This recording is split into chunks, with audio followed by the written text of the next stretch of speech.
ಎಲ್ಲರಿಗೂ ನಮಸ್ಕಾರ. Learn with Chetan YouTube ಚಾನಲ್ಗೆ ನಿಮ್ಮೆಲ್ಲರಿಗೂ ಆಧಾರದ ಸುಸ್ವಾಗತ. ಇಂದಿನ ದಿನ ನಾವು 10ನೇ ತರಗತಿಯ ವಿಜ್ಞಾನ ವಿಷಯದ ಮೊದಲನೇ ಗದ್ಯವಾದಂಥ ಮೊದಲನೇ ಪಾಠವಾದಂಥ ರಾಸಾಯನಿಕ ಕ್ರಿಯೆಗಳು ಮತ್ತು ಸಮೀಕರಣಗಳು ಎಂಬ ಪಾಠದಲ್ಲಿ ಬರ್ತಕ್ಕಂತಹ ರಾಸಾಯನಿಕ ಸಮೀಕರಣ ಎಂದರೇನು ಹಾಗೂ ರಾಸಾಯನಿಕ ಸಮೀಕರಣಗಳನ್ನು ಯಾವ ರೀತಿ ನಾವು ಸರಿದೂಗಿಸಬಹುದು ಅನ್ನೋದನ್ನು ಸುಲಭವಾಗಿ ವಿಧಾನಗಳ ಮೂಲಕ ಕಲಿತುಕೊಳ್ಳೋಣ ಇಂದಿನ ವಿಡಿಯೋದಲ್ಲಿ. ಸೊ ಇದು ರಾಸಾಯನಿಕ ಸಮೀಕರಣ ಮತ್ತು ಅದರ ಸರಿದೂಗಿಸುವಿಕೆ ಮೇಲಿನ ಪ್ರಕ್ರಿಯೆಯ ವಿಡಿಯೋ ಆಗಿರ್ತದೆ. ಸೊ ಇದನ್ನು ಸಂಪೂರ್ಣವಾಗಿ ನೋಡೋದ್ರಿಂದ ನೀವು ಸುಲಭವಾಗಿ ರಾಸಾಯನಿಕ ಸಮೀಕರಣಗಳನ್ನು ಏನು ಮಾಡಬಹುದು, ಸರಿದೂಗಿಸಬಹುದು ಅನ್ನೋದನ್ನು ತಿಳಿಸ್ತಾ, ಸೊ ಇನ್ನು ಯಾರು ನಮ್ಮ ಚಾನಲನ್ನು ಸಬ್ಸ್ಕ್ರೈಬ್ ಮಾಡ್ಕೊಂಡಿಲ್ವೋ ದಯವಿಟ್ಟು ಸಬ್ಸ್ಕ್ರೈಬ್ ಮಾಡ್ಕೊಳ್ಳಿ ಅಂತ ಹೇಳ್ತಾ ಬನ್ನಿ ವಿಡಿಯೋವನ್ನು ಸ್ಟಾರ್ಟ್ ಮಾಡೋಣ. ಅದಕ್ಕಿಂತ ಮುಂಚೆ ರಾಸಾಯನಿಕ ಸಮೀಕರಣ ಅಂದ್ರೇನು ಅನ್ನೋದನ್ನು ನೋಡ್ತಾ ಹೋಗೋಣ. ಸೊ ರಾಸಾಯನಿಕ ಸಮೀಕರಣ ಅಂದ್ರೇನು, ಹೌದಾ, ಆ ರಾಸಾಯನಿಕ ಸಮೀಕರಣಗಳನ್ನು ಯಾಕೆ ನಾವು ಸರಿದೂಗಿಸಬೇಕು ಅನ್ನೋ ಕಾನ್ಸೆಪ್ಟನ್ನು ನೋಡ್ತಾ ವಿಡಿಯೋವನ್ನು ಸ್ಟಾರ್ಟ್ ಮಾಡೋಣ. ಮೊದಲಿಗೆ ರಾಸಾಯನಿಕ ಸಮೀಕರಣ.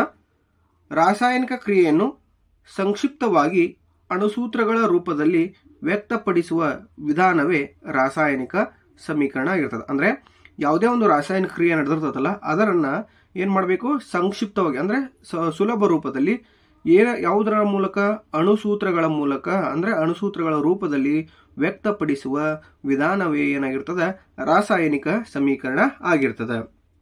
ಹಾಗಾದರೆ ರಾಸಾಯನಿಕ ಸಮೀಕರಣದಲ್ಲಿ ಎಷ್ಟು ವಿಧಪ್ಪ ಅಂದರೆ ರಾಸಾಯನಿಕ ಸಮೀಕರಣದಲ್ಲಿ 2 ವಿಧಗಳು ಬರ್ತವೆ. ಅದರಲ್ಲಿ ಮೊದಲನೇ ವಿಧ ಯಾವುದಪ್ಪ ಅಂದರೆ ರಾಸಾಯನಿಕ ಕಚ್ಚಾ ಸಮೀಕರಣ ಹಾಗೂ ಎರಡನೇದು ಸರಿದೂಗಿಸಿದ ಸಮೀಕರಣ ಅಂತ ಇದೆ. ಹಾಗಾದರೆ ಈ ಒಂದು ರಾಸಾಯನಿಕ ಸಮೀಕರಣಗಳನ್ನು ನಾವು ರಾಶಿ ಸಂರಕ್ಷಣಾ ನಿಯಮದ ಆಧಾರದ ಮೇಲೆ ಏನು ಮಾಡಬೇಕಂತ ಸರಿದೂಗಿಸಬೇಕು. ರಾಶಿ ಸಂರಕ್ಷಣಾ ನಿಯಮದ ಮೇಲೆ ಸರಿದೂಗಿಸಬೇಕಾಗ್ತದೆ. ಹಾಗಾದರೆ ಈ ಒಂದು ರಾಶಿ ಸಂರಕ್ಷಣಾ ನಿಯಮ ಅಂದ್ರೇನು? ರಾಶಿ ಸಂರಕ್ಷಣಾ ನಿಯಮದ ಡೆಫಿನಿಷನ್ ನೋಡ್ತಾ ಹೋದರೆ, ರಾಸಾಯನಿಕ ಕ್ರಿಯೆಯಲ್ಲಿ ರಾಶಿಯನ್ನು ಸೃಷ್ಟಿಸಲು ಸಾಧ್ಯವಿಲ್ಲ ಮತ್ತು ನಾಶಪಡಿಸಲು ಸಾಧ್ಯವಿಲ್ಲ. ಹಾಗಾದರೆ ರಾಸಾಯನಿಕ ಸಮೀಕರಣಗಳನ್ನು ನಾವು ರಾಶಿ ಸಂರಕ್ಷಣಾ ನಿಯಮದ ಆಧಾರದ ಮೇಲೆ ಏನು ಮಾಡಬೇಕು, ಸರಿದೂಗಿಸಬೇಕಾಗ್ತದೆ. ಆದ್ದರಿಂದ ನಮಗೆ ರಾಶಿ ಸಂರಕ್ಷಣಾ ನಿಯಮ ಅಂದ್ರೆ ಏನು ಅನ್ನೋದನ್ನು ಮೊದಲು ನಾವು ತಿಳ್ಕೋಬೇಕಾಗ್ತದೆ. ಓಕೆನಾ? ಹಾಗಾದರೆ ರಾಶಿ ಸಂರಕ್ಷಣಾ ನಿಯಮ ಏನು? ರಾಸಾಯನಿಕ ಕ್ರಿಯೆಯಲ್ಲಿ, ಯಾವ ಕ್ರಿಯೆಯಲ್ಲಿ? ರಾಸಾಯನಿಕ ಕ್ರಿಯೆಯಲ್ಲಿ ರಾಶಿಯನ್ನು ಏನು ಮಾಡಲಿಕ್ಕೆ ಸಾಧ್ಯ ಇಲ್ಲ, ಸೃಷ್ಟಿಸಲು ಸಾಧ್ಯವಿಲ್ಲ ಮತ್ತು ಲಯಗೊಳಿಸಲು ಅಂದರೆ ನಾಶಪಡಿಸಲು ಸಾಧ್ಯವಿಲ್ಲ ರಾಶಿಯನ್ನು. ಇದೇ ರೀತಿ ಶಕ್ತಿ ಸಂರಕ್ಷಣಾ ನಿಯಮ ಅಂತ ಒಂದೈತಿ, ಹೌದಾ? 9ನೇ ತರಗತಿಯಲ್ಲಿ ಕಲ್ತಿರ್ತೀವಿ ನೀವು. ಶಕ್ತಿಯನ್ನು ಸೃಷ್ಟಿಸಲು ಸಾಧ್ಯವಿಲ್ಲ, ನಾಶಪಡಿಸಲು ಸಾಧ್ಯವಿಲ್ಲ, ಆದರೆ ಒಂದು ರೂಪದಿಂದ ಮತ್ತೊಂದು ರೂಪಕ್ಕೆ ಪರಿವರ್ತಿಸಬಹುದು ಅಂತ. ಆದರೆ ಇಲ್ಲಿ ರಾಶಿ ಸಂರಕ್ಷಣಾ ನಿಯಮ ಇದೆ.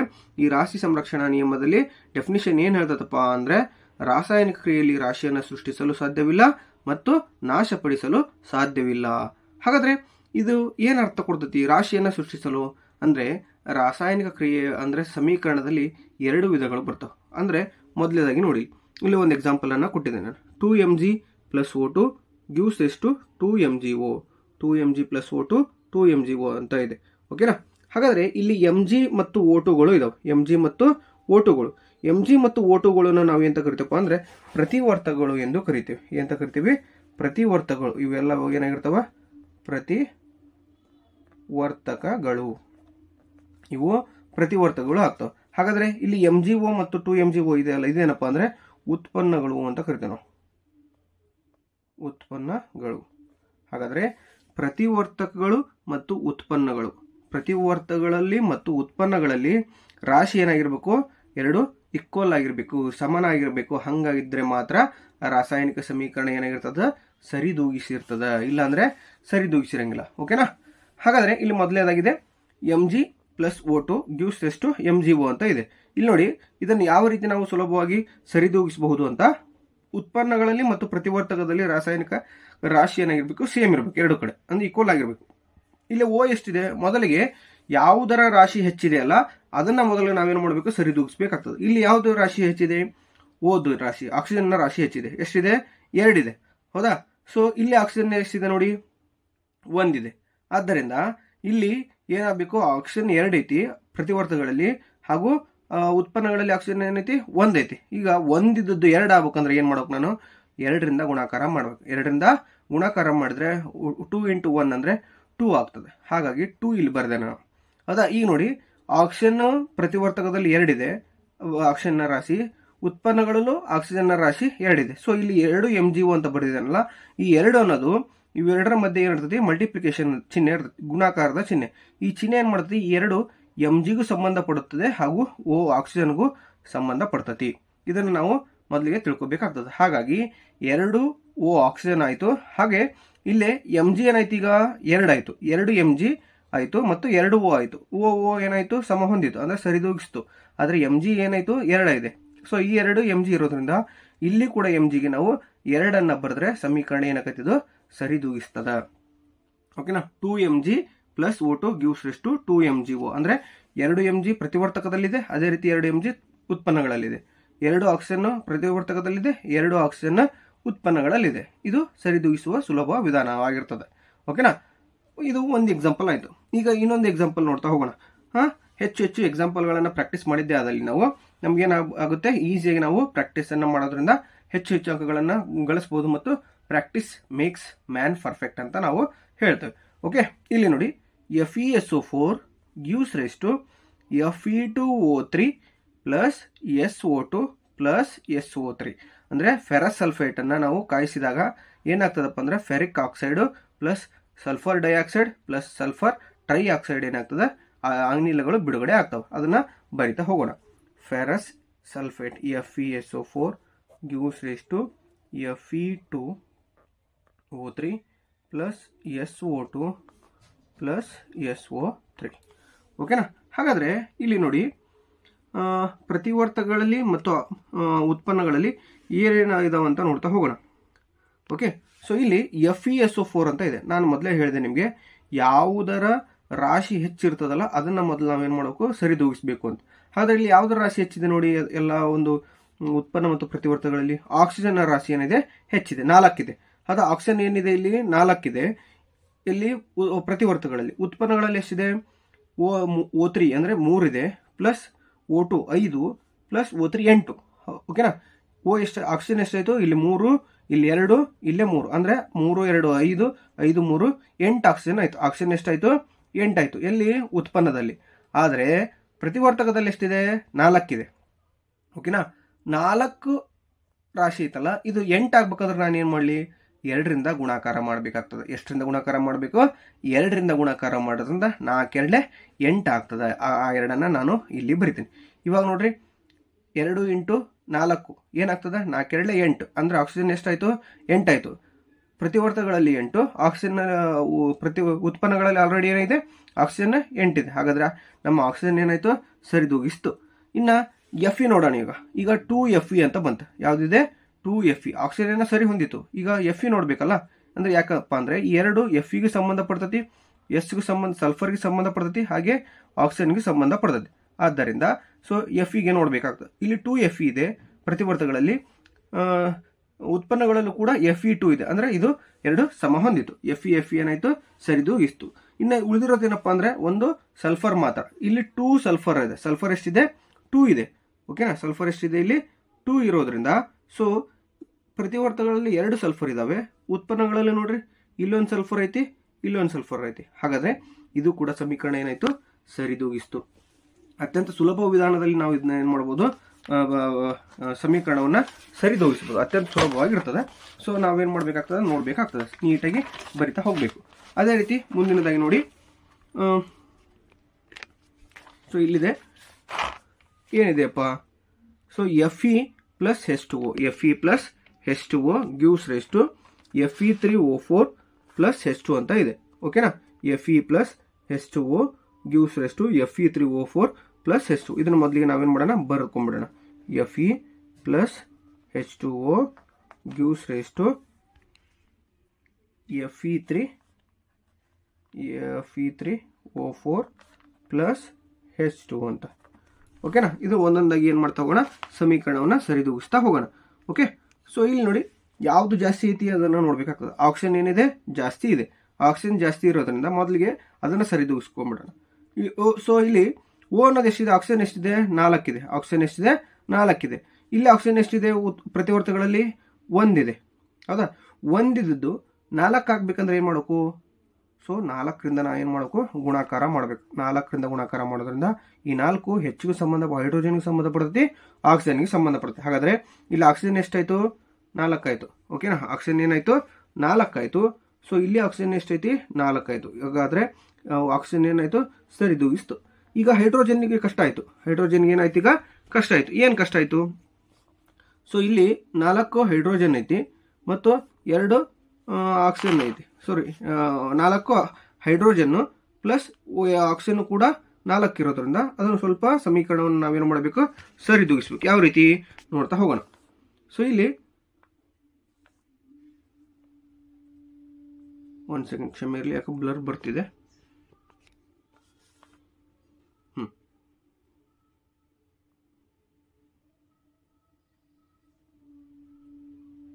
ಓಕೆ, ಕ್ಷಮೆ ಇರಲಿ.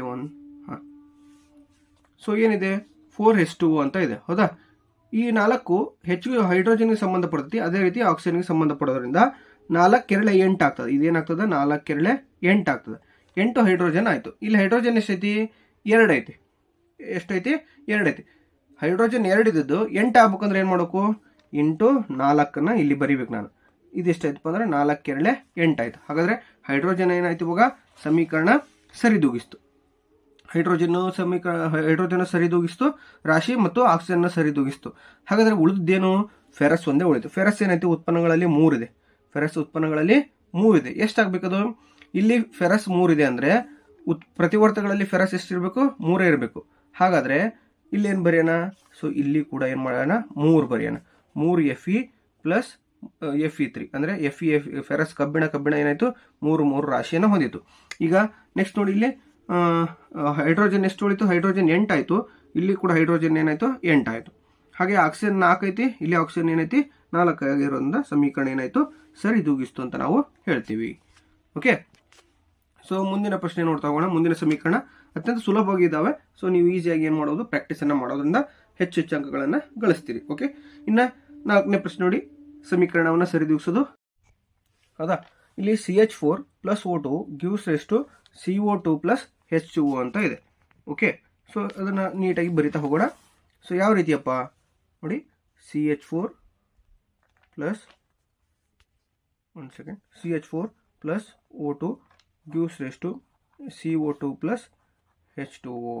ಓಕೆ, ಸೊ ಇಲ್ಲಿ ನೋಡ್ತಾ ಹೋಗ್ಬೇಕು ನಾವು. ಈಗ ಯಾವುದು ಜಾಸ್ತಿ ಇದೆ, ಹೈಡ್ರೋಜನ್ 4 ರಾಶಿ ಜಾಸ್ತಿ ಇದೆ. ಹಾಗಾದರೆ ಇಲ್ಲಿ ಹೈಡ್ರೋಜನ್ ಎಷ್ಟಿದೆ, ಉತ್ಪನ್ನಗಳಲ್ಲಿ 2 ಇದೆ. 2 ಇದ್ದದ್ದು 4 ಆಗ್ಬೇಕಂದ್ರೆ ಏನು ಮಾಡಿ, ನಾನು ಇಂಟು 2 ಬರಿತೀನಿ. 2 2 ಇಂಟು ಎಷ್ಟಾಗ್ತಪ್ಪ, 2 2 4 ಆಯಿತು. ಹಾಗಾದರೆ ಇಲ್ಲಿ ಹೈಡ್ರೋಜನ್ ಎಷ್ಟೈತಿ, ಇಲ್ಲಿ ಕೂಡ 4 ಆಯಿತು. ಇದರಿಂದ ನಮ್ಗೆ ಏನು ತಿಳಿತೈತಪ್ಪ ಅಂದ್ರೆ, 2 ಕಡೆ ರಾಶಿಗಳು ಏನಾಗಿರ್ಬೇಕು, ಯಾವಾಗಲೂ ಸಮನಾಗಿರಬೇಕು.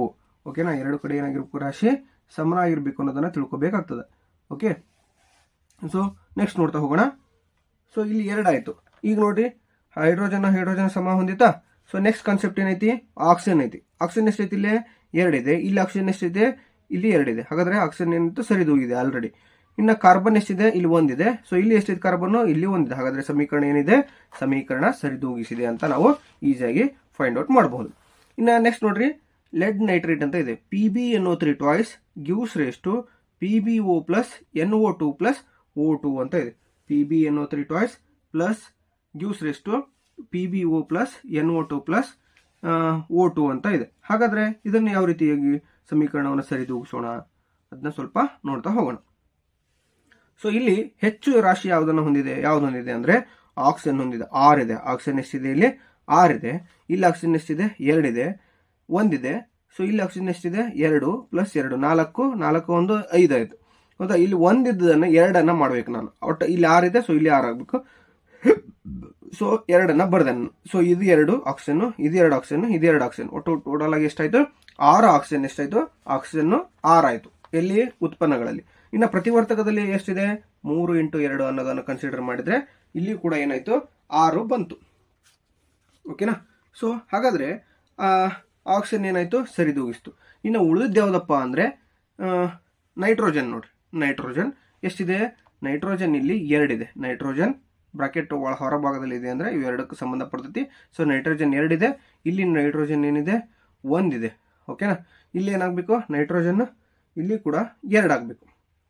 ಓಕೆ, 2 ಆಗಬೇಕಂದ್ರೆ ಸ್ವಲ್ಪ ಇಲ್ಲಿ ತೊಂದರೆಗಳು ಉಂಟಾಗ್ತವೆ. ಯಾಕಪ್ಪ ಅಂದರೆ ಇಲ್ಲಿ ನೋಡ್ರಿ, ಅದಕ್ಕಿಂತ ಮುಂಚೆ ಪಿ ಬಿ ಎಷ್ಟೈತಿ, ಇಲ್ಲೇ 2 ಇದೆ. ಹೌದಾ, ಪಿ ಬಿ ಏನಿದೆ 2 ಇದೆ. ಸೊ ಇಲ್ಲಿ ಪಿ ಬಿ ಏನಿದೆ 1 ಇದೆ. ಸೊ 1 2 ಆಗ್ಬೇಕಂದ್ರೆ 2 ತಗೊಳ್ರಿ. ಇಲ್ಲಿ 2 ಪಿ ಬಿ ಸರಿ ಹೊಂದಿತ್ತು. ಆದರೆ ಇಲ್ಲಿ ಆಕ್ಸಿಜನ್ ಏನಾಯಿತು, ಸ್ವಲ್ಪ ಚೇಂಜಸ್ ಆಯಿತು. ಆಕ್ಸಿಜನಲ್ಲಿ ಏನಾಯಿತು, ಸ್ವಲ್ಪ ಚೇಂಜಸ್ ಆಯಿತು. 3 2 6, 6 2 12 ಆಯಿತು ಆಕ್ಸಿಜನ್ ಇಲ್ಲಿ ಪ್ರತಿವರ್ತಕಗಳಲ್ಲಿ. ಇಲ್ಲಿ ಆಕ್ಸಿಜನ್ ಉತ್ಪನ್ನಗಳಲ್ಲಿ ನೋಡ್ರಿ 2 4 6 ಆಯಿತು. ಓಕೆನಾ. ಸೊ ಇಲ್ಲಿ 2 ಇದೆಯಲ್ಲ, ಸೊ ಇಲ್ಲೇ 2 ಇದ್ದನ್ನು ನಾನು ಏನು ಮಾಡ್ತೇನೆ, ಇಲ್ಲೇ 4 ಬರಿತೇನೆ. ಓಕೆನಾ. 4 ಬರೆದಾಗ 4 2 8, 8 2 10 ಆಕ್ಸಿಜನ್ ಪ್ಲಸ್ 2 12. ಇಲ್ಲಿ ಆಕ್ಸಿಜನ್ ನೋಡ್ರಿ 3 2 6, 6 2 12. ಓಕೆ. ಇಲ್ಲಿ ನೈಟ್ರೋಜನ್ ನೋಡಿ, ಈ ಒಂದು 2 ಪಿ ಬಿಗೆ ಸಂಬಂಧಪಡ್ತೈತಿ, ನೈಟ್ರೋಜನ್ಗೆ ಸಂಬಂಧಪಡ್ತೈತಿ, ಹಾಗೆ ಆಕ್ಸಿಜನ್ಗೂ ಸಂಬಂಧಪಡ್ತೈತಿ. ಈ ಬ್ರಾಕೆಟಿಂದ ಹೊರಗಿರೋ 2 ನೈಟ್ರೋಜನ್ ಮತ್ತು ಆಕ್ಸಿಜನ್ಗೆ ಸಂಬಂಧಪಡೋದ್ರಿಂದ ನೈಟ್ರೋಜನ್ ಎಷ್ಟಾಯಿತು, 2 × 2 4 ಆಯಿತು. ಇಲ್ಲಿ ನೈಟ್ರೋಜನ್ ಏನಾಯಿತು, 4 ಆಯಿತು. ಹಾಗೆ ನೈಟ್ರೋಜನ್ ಸರಿ ಹೊಂದಿತ್ತು. ಪಿ ಬಿ ನೋಡ್ರಿ ಲೆಡ್ ಇಲ್ಲಿ 2 ಇದೆ, ಇಲ್ಲಿ 2 ಇದೆ, ಸರಿ ಹೊಂದಿದೆ. ಆಕ್ಸಿಜನ್ 12 ಪ್ರತಿವರ್ತಕಗಳಲ್ಲಿ ಇದ್ದರೆ ಆಕ್ಸಿಜನ್ 12 ಉತ್ಪನ್ನಗಳಲ್ಲಿ ಇದೆ. ಅತ್ಯಂತ ಸುಲಭವಾಗಿ ನಾವೇನು ಮಾಡ್ಬೋದು, ಫೈಂಡ್ ಔಟನ್ನು ಮಾಡ್ಬೋದು, ಸಮೀಕರಣಗಳನ್ನು ಸರಿದೂಗಿಸ್ಬೋದು. ಓಕೆನಾ. ಇನ್ನು ಮುಂದಿನದಾಗಿ ನೋಡಿ, AgCl gives rise to Ag plus Cl2. AgCl ಬೆಳ್ಳಿಯ ಕ್ಲೋರೈಡ್, ಇದು ಏನು ಮಾಡ್ತೈತಿ, ಬೆಳ್ಳಿ ಮತ್ತು ಕ್ಲೋರಿನ್ ಆಗಿ ವಿಭಜನೆಯನ್ನು ಹೊಂದತ್ತೆ. ಯಾವುದಪ್ಪ ಪ್ರಕ್ರಿಯೆ ಅಂದರೆ ಇದು ದ್ವಿತೀಯ ವಿಭಜನೆ ಕ್ರಿಯೆ ಅಂತ ಹೇಳ್ತಾನೆ. ಅಂದರೆ ಬೆಳಕಿನ ಸಮ್ಮುಖದಲ್ಲಿ ವಿಭಜನೆ ಕ್ರಿಯೆ ನಡೆದ್ರೆ ಅದನ್ನು ದ್ವಿತೀಯ ವಿಭಜನೆ ಅಂತ ಕರಿತೀವಿ. ಸೊ ಇಲ್ಲಿ ಕ್ಲೋರಿನ್ ಎಷ್ಟಿದೆ, ಇಲ್ಲಿ 2 ಇದೆ. ಇಲ್ಲಿ ಕ್ಲೋರಿನ್ ಎಷ್ಟಿದೆ, 1 ಇದೆ. ಸೊ 1 2 ಆಗ್ಬೇಕಂದ್ರೆ ಏನು ಮಾಡಲಿ, ನಾನು 2ರಿಂದ ಗುಣಾಕಾರ ಮಾಡ್ತೇನೆ. ಹಾಗಾದರೆ 2Cl ಆಯಿತು, 2 ಕ್ಲೋರಿನ್ ಆಯಿತು, ಇಲ್ಲಿ 2 ಕ್ಲೋರಿನ್ ಆಯಿತು. ಕ್ಲೋರಿನ್ ಸರಿದೂಗಿಸ್ತು. ಇನ್ನು ಬೆಳ್ಳಿ ನೋಡೋದಾದ್ರೆ 2Ag ಇದೆ, ಇಲ್ಲಿ ಎಷ್ಟು Ag ಇದೆ, 1 ಇದೆ ಬೆಳ್ಳಿ. ಹಾಗಾದರೆ 1 2 ಆಗ್ಬೇಕಂದ್ರೆ ನಾನು ಏನು ಮಾಡಲಿ, 2ರಿಂದ ಗುಣಾಕಾರ ಮಾಡ್ತಾನೆ. So 2AgCl gives rise to 2Ag plus Cl2 ಸರಿಯಾದ ಉತ್ತರ. ಓಕೆನಾ. ಸಮೀಕರಣ ಸುಲಭವಾಗಿ ನಾವು ಸರಿದೂಗಿಸಬಹುದು. ಇನ್ನು ಮುಂದಿನದಾಗಿ ನೋಡಿ, AgBr gives rise to Ag plus Br2. ಓಕೆನಾ. ಇದು ಕೂಡ ದ್ವಿತೀಯ ವಿಭಜನೆ ಕ್ರಿಯೆಗೆ ಒಂದು ಉದಾಹರಣೆ ಆಗಿರ್ತದೆ. ಇಲ್ಲಿ Br2 ಅಂತ ಇದೆ, Br2. ಓಕೆನಾ. ಸೊ ಬ್ರೋಮಿನ್ 2 ಇದೆ, ಇಲ್ಲಿ ಬ್ರೋಮಿನ್ ಎಷ್ಟಿದೆ, 1 ಇದೆ. 1 ಇದ್ದದ್ದು 2 ಆಗ್ಬೇಕಂದ್ರೆ ನಾನು 2ರಿಂದ ಗುಣಾಕಾರ ಮಾಡ್ತೇನೆ. ಇದರಿಂದ Br ಏನಾಯಿತು, ಸಮ ಹೊಂದಿದ್ದು, ಅಂದರೆ ಬ್ರೋಮಿನ್ ಸರಿದೂಗಿಸ್ತು. ಇನ್ನು ಬೆಳ್ಳಿ ಒಂದೇ ಓದೋದು 2Ag, ಇಲ್ಲಿ 2 ಬರೆದ್ಬಿಟ್ರೆ ಸಮೀಕರಣ ಏನಾಗ್ತದೆ, ಸಂಪೂರ್ಣವಾಗಿ ಸರಿ ಹೊಂತದ. ಓಕೆನಾ. ಸೊ ಮುಂದಿನದ ಸಮೀಕರಣಗಳನ್ನು ನೋಡ್ತಾ ಹೋಗೋಣ. Na2SO4 plus BaCl2 gives rise to BaSO4 plus NaCl. ಹಾಗಾದರೆ ಇಲ್ಲಿ ಜಾಸ್ತಿ ಇರೋದು ಯಾವುದಪ್ಪ, ಆಕ್ಸಿಜನ್ ಜಾಸ್ತಿ ಇದೆ. ಆಕ್ಸಿಜನ್ ಎಷ್ಟೈತಿ, ಇಲ್ಲಿ 4 ಇದೆ. ಇಲ್ಲಿ ಆಕ್ಸಿಜನ್ ಎಷ್ಟೈತಿ, ಇಲ್ಲಿ 4 ಐತೆ. ಹಾಗಾದರೆ ಆಕ್ಸಿಜನ್ ಸಮೀಕರಣದಲ್ಲಿ ಸರಿದೂಗಿಸಿದೆ ಆಲ್ರೆಡಿ. ಇನ್ನು ಸಲ್ಫರ್ ನೋಡಿ, ಸಲ್ಫರ್ 1 ಇದೆ, ಇಲ್ಲಿ ಸಲ್ಫರ್ ಎಷ್ಟಿದೆ, ಇಲ್ಲಿ 1 ಇದೆ. ಸಮೀಕರಣದಲ್ಲಿ ಸಲ್ಫರ್ ಕೂಡ ಸರಿದೂಗಿಸಿದೆ. ಇನ್ನು ಉಳಿದ ಯಾವುದು, Na2 ಇದೆ, ಇಲ್ಲಿ Na ಎಷ್ಟಿದೆ, 2 ಇದೆ. ಸೊ ಇಲ್ಲಿ Na ಎಷ್ಟಿದೆ, 1 ಇದೆ. ಹೌದಾ. ಸೋಡಿಯಂ 1 ಇದೆ. ಸೊ ಇಲ್ಲಿ ನಾನು ಏನು ಮಾಡ್ತೇನೆ, 2 ಬರಿತೇನೆ. ಹಾಗಾದರೆ ಸಮೀಕರಣದಲ್ಲಿ ಸೋಡಿಯಂ ಏನಾಯಿತು, ಸರಿದೂಗಿಸ್ತಾ. ಇನ್ನು ಕ್ಲೋರಿನ್ ನೋಡಿ, ಕ್ಲೋರಿನ್ ಇಲ್ಲಿ 2 ಇದೆ, ಅಂದರೆ ಈ 2 ಸೋಡಿಯಂಗೆ ಸಂಬಂಧಪಡ್ತೈತಿ ಮತ್ತು ಕ್ಲೋರಿನ್ಗೆ ಸಂಬಂಧಪಡೋದ್ರಿಂದ Cl 2 ಇದೆ. ಇಲ್ಲಿ Cl ಎಷ್ಟಿದೆ, 2 ಇದೆ. ಇನ್ನು ಬೇರಿಯಂ 1 ಇದೆ, ಇಲ್ಲಿ ಕೂಡ ಬೇರಿಯಂ 1 ಇರೋದ್ರಿಂದ ಸಮೀಕರಣ ಏನಾಗ್ತದೆ, ಸರಿದೂಗಿಸ್ತದೆ. ಅದನ್ನ ಬರಿತೇನೆ ನೋಡಿ, Na2SO4 plus BaCl2 gives rise to BaSO4 plus 2NaCl. ಇಲ್ಲಿ 2 ಹಾಕಿಬಿಟ್ರೆ ಸಮೀಕರಣ ಏನಾಕತಿ, ಸರಿದೂಗಿಸ್ದಂಗೆ ಆಗ್ತದೆ. ಇಲ್ಲಿ ನೋಡಿ, ತಾಮ್ರ ಆಕ್ಸಿಜನ್ನೊಂದಿಗೆ ವರ್ತಿಸಿದಾಗ ತಾಮ್ರದ ಆಕ್ಸೈಡ್ ಉಂಟಾಗ್ತದೆ. ತಾಮ್ರವು ಆಕ್ಸಿಜನ್ನೊಂದಿಗೆ ವರ್ತಿಸಿದಾಗ ತಾಮ್ರದ ಆಕ್ಸೈಡ್ ಉಂಟಾಗ್ತದೆ. ಸೊ ಇಲ್ಲಿ ತಾಮ್ರ ಏನಿದೆ, 1 ಇದೆ. ಸೊ ನಡೀತದೆ. ಇಲ್ಲಿ ಆಕ್ಸಿಜನ್ ಎಷ್ಟಿದೆ ನೋಡಿ, 2 ಇದೆ. ಹೌದಾ. ಆಕ್ಸಿಜನ್ 2 ಇರೋದ್ರಿಂದ ಇಲ್ಲಿ ಆಕ್ಸಿಜನ್ ಎಷ್ಟಿರಬೇಕು, 2 ಇರಬೇಕು. ಆದರೆ ಇಲ್ಲಿ 1 ಐತಿ. 1 ರಾಶಿ ಇರೋದು 2 ರಾಶಿ ಆಗ್ಬೇಕಂದ್ರೆ ನಾನೇನು ಮಾಡಲಿ, 2ರಿಂದ ಗುಣಾಕಾರ ಮಾಡ್ತಾನೆ. ಈ 2 ಕಾರ್ಪರ್ ಅಂದರೆ ತಾಮ್ರಕ್ಕೂ ಸಂಬಂಧಪಡ್ತೈತಿ, ಆಕ್ಸಿಜನ್ಗೆ ಸಂಬಂಧಪಡೋದ್ರಿಂದ ಆಕ್ಸಿಜನ್ ಎಷ್ಟಾಯ್ತು, ಇಲ್ಲಿ 2 ಆಯಿತು. ಆಕ್ಸಿಜನ್ 2 ಆಯಿತು. ಇಲ್ಲಿ ಆಕ್ಸಿಜನ್ ಎಷ್ಟಿದೆ, 2 ಆಯಿತು. ಆಕ್ಸಿಜನ್ ಸಮ ಹೊಂದಿತ್ತು. ಇಲ್ಲಿ ತಾಮ್ರ ಎಷ್ಟಿದೆ, 2 ಇದೆ. ಇಲ್ಲಿ ತಾಮ್ರ ಎಷ್ಟಿದೆ, 1 ಇದೆ. ಸೊ 1 ಇರೋದು 2 ಆಗ್ಬೇಕಂದ್ರೆ ನಾನು ಏನು ಮಾಡಬೇಕು, 2ರಿಂದ ಮಲ್ಟಿಪ್ಲಿಕೇಶನ್ ಮಾಡಿದಾಗ ನಮಗೆ ಸರಿ ಹೊಂತದೆ. ಓಕೆನಾ. ಸೊ ಇಂದಿನ ವಿಡಿಯೋದ ಕೊನೆಯ ಸಮೀಕರಣವನ್ನು ನೋಡ್ತಾ ಹೋಗೋಣ. ಸೊ ಅದು ನೋಡಿ, ಹೈಡ್ರೋಜನ್ ಎಷ್ಟಿದೆ, 2 ಇದೆ. ಹೈಡ್ರೋಜನ್ ಪ್ಲಸ್ ಆಕ್ಸಿಜನ್ ಗಿವ್ಸ್ ಎಷ್ಟು, ವಾಟರ್ ಅಂತ. ಹೌದಾ. ಸೊ ಇದು ಸಂಯೋಗ ಕ್ರಿಯೆ ಅಂತ ನಾವು ಹೇಳ್ತೇವೆ. ಸೊ ಈ ಸಂಯೋಗ ಕ್ರಿಯೆಯಲ್ಲಿ ಹೈಡ್ರೋಜನ್ ಎಷ್ಟಿದೆ, ಇಲ್ಲಿ 2 ಇದೆ. ಇಲ್ಲಿ ಎಷ್ಟಿದೆ ಹೈಡ್ರೋಜನ್, ಇಲ್ಲಿ 2 ಇದೆ. ಸರಿ ಹೊಂದಿತ್ತು. ಹಾಗಾದರೆ ಆಕ್ಸಿಜನ್ ನೋಡಿ, ಇಲ್ಲಿ ಆಕ್ಸಿಜನ್ ಎಷ್ಟಿದೆ? 2 ಇದೆ. ಆಕ್ಸಿಜನ್ ಇಲ್ಲಿ ಎಷ್ಟಿದೆ? 2 ಇದೆ. ಹಾಗಾದರೆ ಒಂದಿದೆ. ಒಂದಿದ್ದು 2 ಆಗ್ಬೇಕಂದ್ರೆ ಏನು ಮಾಡಬೇಕು? 2ರಿಂದ ಗುಣಾಕಾರ ಮಾಡ್ತಾನೆ. ಹಾಗಾದ್ರೆ ಈ 2 ಹೈಡ್ರೋಜನ್ಗೆ ಸಂಬಂಧಪಡ್ತದೆ, ಆಕ್ಸಿಜನ್ಗೆ ಸಂಬಂಧಪಡುತ್ತೆ. ಆಕ್ಸಿಜನ್ ನಮಗೇನೋ ಸಂಬಂಧ ಸರಿದೂಗಿಸ್ತು, ಆದರೆ ಹೈಡ್ರೋಜನ್ ನೋಡ್ರಿ ಇವಾಗ ಸ್ವಲ್ಪ ತಪ್ಪಾಯಿತು. ಹಾಗಾದ್ರೆ ಈ 2 ಇಂಟು 2 ಎಷ್ಟಪ್ಪ? 4 ಆಯಿತು. ಸೊ ಇಲ್ಲಿ ಎಷ್ಟಿದೆ? ಹೈಡ್ರೋಜನ್ 2 ಐತಿ. ಸೊ 2 ಇದ್ದದ್ದು 4 ಆಗ್ಬೇಕಂದ್ರೆ ಏನು ಮಾಡೋಕೆ ನಾನು? ಮತ್ತೆ 2ರಿಂದ ಗುಣಾಕಾರ ಮಾಡೋಕು. 2 2 4. ಇಲ್ಲಿ ಹೈಡ್ರೋಜನ್ 4 ಆಯಿತು, ಇಲ್ಲಿ ಹೈಡ್ರೋಜನ್ 4 ಆಯಿತು, ಇಲ್ಲಿ ಆಕ್ಸಿಜನ್ 2 ಆಯಿತು, ಇಲ್ಲಿ ಆಕ್ಸಿಜನ್ 2 ಆಯಿತು. ಹಾಗಾದರೆ ನೋಡಿ 4 + 2 6, 4 + 2 6. ಓಕೆನಾ? ರಾಶಿ ಏನಾಯಿತು? 2 ಕಡೆ ಸಮವಂತು. ಇದರಿಂದ ನಮ್ಗೆ ಏನು ತಿಳಿತೈತಪ್ಪ ಅಂದರೆ ಪ್ರತಿವರ್ತಕಗಳಲ್ಲಿರುವ ರಾಶಿ, ಪ್ರತಿವರ್ತಕಗಳಲ್ಲಿರುವ ರಾಶಿಯು ಉತ್ಪನ್ನಗಳಲ್ಲಿರುವ ರಾಶಿಗೆ ಸಮನಾಗಿರುತ್ತದೆ. ಅಂದರೆ ರಾಶಿಯನ್ನು ನಾವು ಸೃಷ್ಟಿಸಲು ಸಾಧ್ಯವಿಲ್ಲ, ನಾಶಪಡಿಸಲು ಸಾಧ್ಯವಿಲ್ಲ ಅನ್ನೋದನ್ನು ನೀಟಾಗಿ ತಿಳಿತೀವಿ. ಇದಾಗಿತ್ತು ಇಂದಿನ ವಿಡಿಯೋ. ನೀವು ಸುಲಭವಾಗಿ ಏನು ಮಾಡಿರ್ತೀರಿ? ರಾಸಾಯನಿಕ ಸಮೀಕರಣಗಳನ್ನು ಸರಿದೂಗಿಸುವ ವಿಧಾನವನ್ನು ತಿಳ್ಕೊಂಡಿರಿ ಅಂತ ಭಾವಿಸ್ತೇನೆ. ಸೊ ಈ ಒಂದು ವಿಡಿಯೋ ನಿಮಗೆ ಇಷ್ಟ ಆಗಿದ್ರೆ ದಯವಿಟ್ಟು ಲೈಕ್ ಮಾಡಿ, ಶೇರ್ ಮಾಡಿ, ಕಮೆಂಟ್ ಮಾಡಿ, ಹಾಗೆ ನಿಮ್ಮ ಫ್ರೆಂಡ್ಸ್ ಆ್ಯಂಡ್ ಫ್ಯಾಮಿಲಿಗೆ ಶೇರ್ ಮಾಡಿ, ಸಬ್ಸ್ಕ್ರೈಬ್ ಮಾಡ್ಕೊಳ್ಳಿಕ್ಕೆ ತಿಳಿಸಿ. ನಿಮ್ಮ ಒಂದೊಂದು ಸಬ್ಸ್ಕ್ರೈಬರ್ಸು ಕೂಡ ನಮಗೆ ತುಂಬ ಅತ್ಯಂತ ಹೆಲ್ಪ್ ಆಗ್ತದೆ.